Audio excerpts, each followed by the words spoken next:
I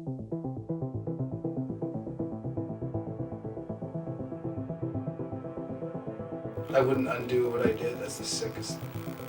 They were great people, and I took them from other people who really enjoyed them. Matthew Dion, in his own words, on the night of his capture by U.S. Marshals in Orange Park, Florida, June 3rd, 2015, the culmination of a 14-month search. Over 3 hours, Dion confessed to Manchester police detectives Patrick Houghton and Joe Mucci. Why laugh? Because every single person has asked me, is it Dion or Dion? And those marshals were fast. Yeah. It was awesome. Oh, man. Like, I wish I could have seen it from, like, the bird's eye view of them stalking me. He was pretty savvy, and he was on the run throughout this time.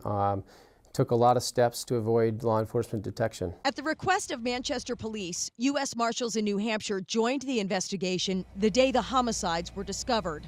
But the first big break didn't come until 6 months later. One of the significant breaks in the case was that Matt Dion authored a letter that he hand wrote and sent by mail to the New Hampshire Attorney General's office. Dion confessed. Please be advised that I, Matthew Thomas Dion, of not sound mind, confess to the horrible patricide and matricide of my parents, as well as the destruction of the house. That letter steered us to Atlanta, Georgia, and there was reference to St. Petersburg, Florida. In the 5-page letter, Dion vehemently denies child pornography charges. Quote, I have never committed any type of child porn, never distributed, never sought it. I may be a sick murderer, but that headline hurt. In the plea deal, investigators agreed to remove the child porn charge in exchange for guilty pleas to 2 counts of second-degree murder and arson. Dion was sentenced to 60 years in prison. Another break in the case was the recovery of the stolen Nissan Altima out of New Hampshire.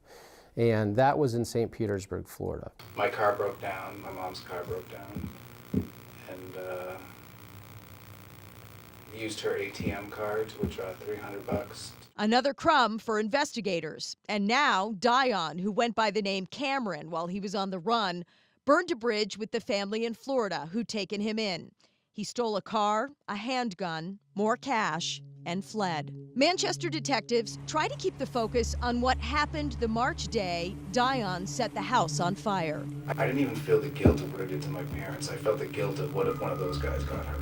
Dion, referring to the images he saw online of the massive explosion on Mooresville Road that blew the house off the foundation. The highlight of that day was I had put gasoline everywhere. I had gasoline in the kitchen, and I threw the match, and I went to go open the door. Yeah. And meanwhile, like, the back of my head is literally, because it literally flames raced along the kitchen ceiling into the porch. Robert and Connie were killed 5 days before the fire. Dion refused to say out loud how he killed them, but Detective Houghton offered him a pen and paper.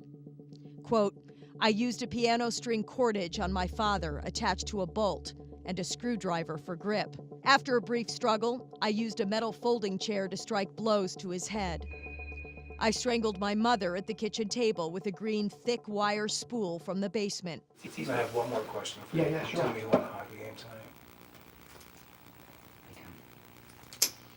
Who do you want to win? I don't know. I guess Tampa. Deputy U.S. Marshal Morano created the wanted fugitive posters that were posted all over the country. The sign is crafted to communicate with the public and the suspect's ego. It worked. In our hunt for him, that we were advertising him, so to speak, as a pretty intellectual individual who could play the piano and speak French and was interested in fine arts in the museums and photography. But at the end of the day, he was just another fugitive that had committed some pretty heinous offenses, and he made decisions that led him to being arrested. So how smart was he, really? When Matthew Dion was placed on the 15 most wanted fugitive list, the reward money jumped up to $25,000. U.S. Marshals here in New Hampshire confirmed that reward purse was split among 3 tipsters who provided critical information that led to Dion's capture at the Astoria Hotel in Florida. Amy Cavino, WMUR News 9.